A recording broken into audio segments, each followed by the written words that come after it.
My sister faked a pregnancy to steal my fiancé. But the DNA test didn't just expose her lie. It uncovered a secret that shattered our whole family. I never thought my wedding planning would end with me sitting in a lawyer's office holding DNA results that proved my sister wasn't just a liar, but that our entire family was built on deception. Let me start from the beginning. My name is Sarah, and I was engaged to Marcus, the kind of man who remembered your coffee order and left notes in your lunch bag. We'd been together 4 years, engaged for 6 months, and honestly, I thought I knew everything about him and everyone in my life. My sister Olivia was my maid of honor. We were close growing up, shared clothes and secrets, finished each other's sentences. She was bubbly where I was reserved, spontaneous where I was careful. Everyone loved Olivia. She lit up rooms. So when she started acting weird around Marcus, I noticed, but I trusted them both. Big mistake. 3 months before my wedding, Olivia called a family dinner. Mom, Dad, Marcus, and me all gathered at our parents' house. She had this nervous energy, kept fidgeting with her bracelet. Then she dropped the bomb. She was pregnant. We all congratulated her, asked about the father, and that's when she looked directly at Marcus and said, "It's his." The room went silent. Marcus stood up so fast his chair fell over. He was yelling, saying it was impossible, that he'd never touched her. I felt like I was underwater, everything muffled and slow. Olivia started crying, saying they'd been seeing each other for months, that he'd promised to leave me, that she was sorry, but they were in love. My mother gasped. My father demanded Marcus leave the house. I just sat there frozen. Marcus was begging me to listen, swearing on everything that Olivia was lying. But she had details. She knew about the scar on his shoulder from a cycling accident. She knew he drank black coffee with 1 sugar. She knew his middle name was James, something I rarely mentioned. How could she know these things if they hadn't been intimate? I told Marcus to leave. He left in tears, texting me hundreds of messages that night. I blocked him. The next weeks were torture. Olivia moved back home, playing the victim and the expectant mother. She bought baby clothes, set up a registry, talked about names. Mom was supportive in that tight-lipped, disappointed way. Dad barely spoke to anyone. I canceled the wedding, lost my venue deposit, returned gifts. My friends didn't know what to say. Half of them thought Marcus was scum. The other half thought something felt off about Olivia's story. I was numb, going through motions at work, crying myself to sleep. Then my cousin Rachel called. Rachel was studying nursing and had always been the skeptical one in the family. She asked me point blank if I'd seen any ultrasound pictures. I realized I hadn't. Olivia said her doctor wanted to wait, that she was high risk, that she'd show us soon. Rachel said that was suspicious. She offered to come with me to confront Olivia, and I agreed. We showed up at my parents' house unannounced. Olivia was there alone, watching TV in sweatpants. Rachel didn't waste time. She told Olivia she worked in obstetrics now and wanted to check on the baby, just a quick examination. Olivia's face went pale. She stammered that she had a doctor's appointment next week, that she didn't need checking. Rachel pushed harder, asked how far along she was, what her symptoms were, if she'd had morning sickness. Olivia's answers were vague and contradictory. First she was 3 months, then 4 months, then she couldn't remember exactly. Rachel pulled out her phone and called someone, then handed it to Olivia. It was a lawyer Rachel knew who specialized in paternity cases. The lawyer explained calmly that if Olivia was claiming Marcus was the father, he had legal rights to demand a prenatal paternity test. The test was safe, non-invasive, just a blood draw. Could be done as early as 8 weeks. Olivia's hands were shaking. She said she didn't want to stress the baby.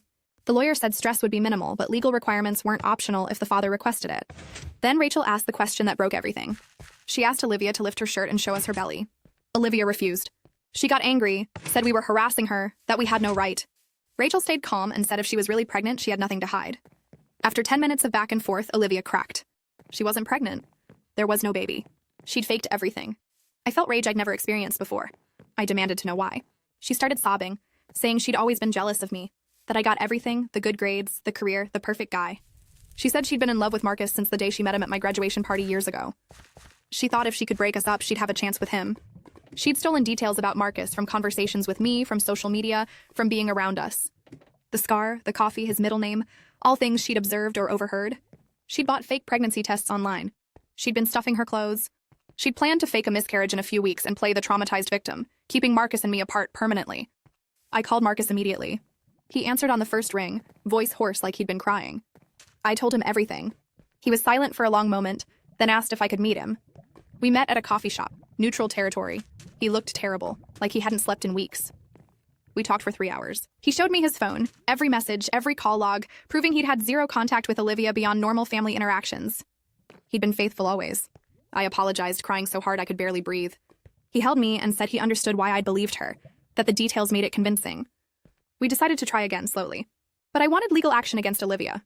What she did was beyond cruel. Marcus agreed. We contacted the lawyer Rachel had called. Turns out what Olivia did could be considered fraud, defamation, and intentional infliction of emotional distress. We filed a civil suit. My parents were horrified when they found out. Not at Olivia, at me.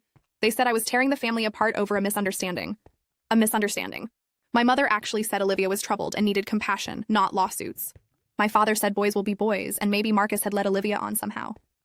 I couldn't believe it. They were defending her. That's when Rachel suggested something that seemed insane, but ended up changing everything.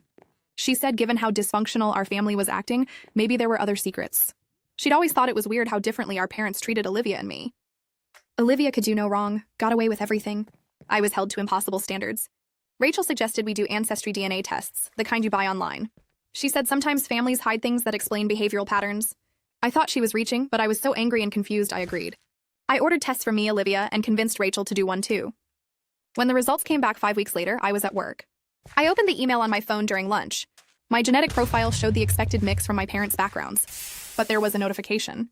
I had a DNA relative match, a close family match, a half-sibling match. But it wasn't Olivia, it was Rachel. I stared at my phone for 10 minutes straight. This made no sense. Rachel was my cousin, my mom's sister's daughter. How could we be half-siblings? I called Rachel immediately. She'd gotten the same results. We were half-sisters, sharing one parent. We compared our matches. We both matched to my father. We didn't match to each other's mothers, which meant my father had an affair with my aunt, Rachel's mother. Rachel was my half-sister through my dad. My brain couldn't process it. I called my mother, told her we needed to talk immediately. She tried to put me off, but I insisted. I drove to their house, Rachel met me there. We walked in with our phones out, showing the DNA results. My mother's face went white. She sat down heavily. My father came in from the garage asking what was wrong. I showed him the results. He didn't speak, just stared. Then my mother started talking.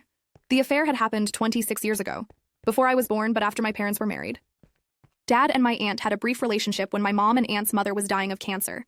Everyone was stressed, boundaries blurred. When my aunt got pregnant, they decided to hide it. My uncle, the aunt's husband, had fertility issues but agreed to raise Rachel as his own to avoid scandal. The family had kept this secret for over 2 decades. Rachel was reeling. Her whole identity was a lie. The man she called Dad wasn't her biological father, though he'd always known. My aunt had lived with this secret. My parents had looked her in the eye at every holiday knowing. I felt betrayed all over again. Then Olivia came downstairs. She'd been listening. She looked at me with this bitter expression and said, "Now you know how it feels to learn your family isn't what you thought." That's when my mother said something that made everything click into place. She said, "Olivia, that's enough."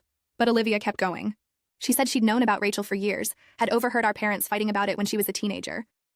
She said it had messed her up, knowing our family was based on lies. She said watching me get everything, the love, the attention, the perfect life, while she carried this dark secret alone had made her bitter.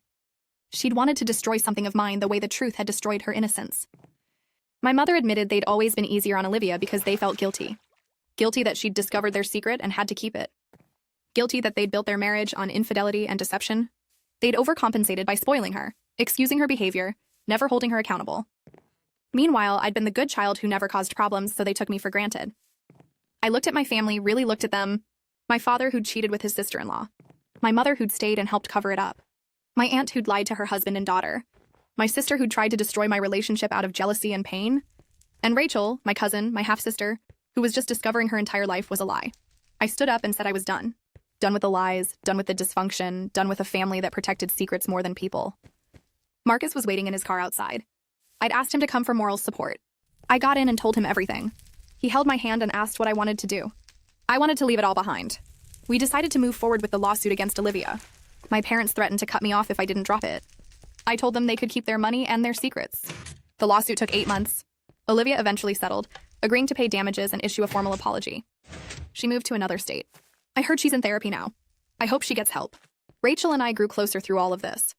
She confronted her parents, and her dad admitted he'd always known but loved her anyway. Her mother apologized for the deception.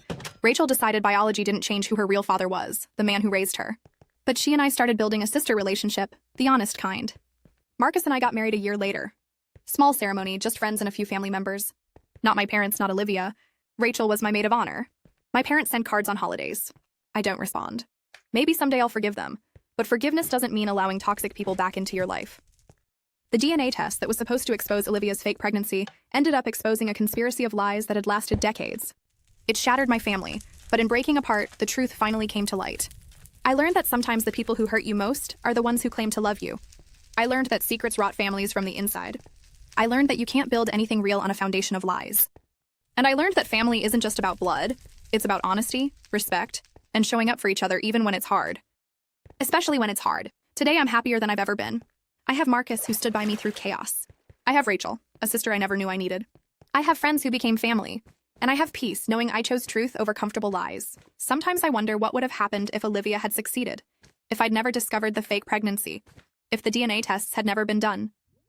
I'd be living in a false reality, surrounded by people wearing masks, never knowing the truth. In a twisted way, Olivia's cruelty was a gift. It forced everything into the light. The pain was excruciating, but it was the kind of pain that comes before healing. The kind that means you're finally dealing with the wound instead of just covering it up. My family is still broken.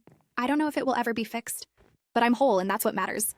I built my own family, chose my own people, created my own truth. And nobody can take that away from me.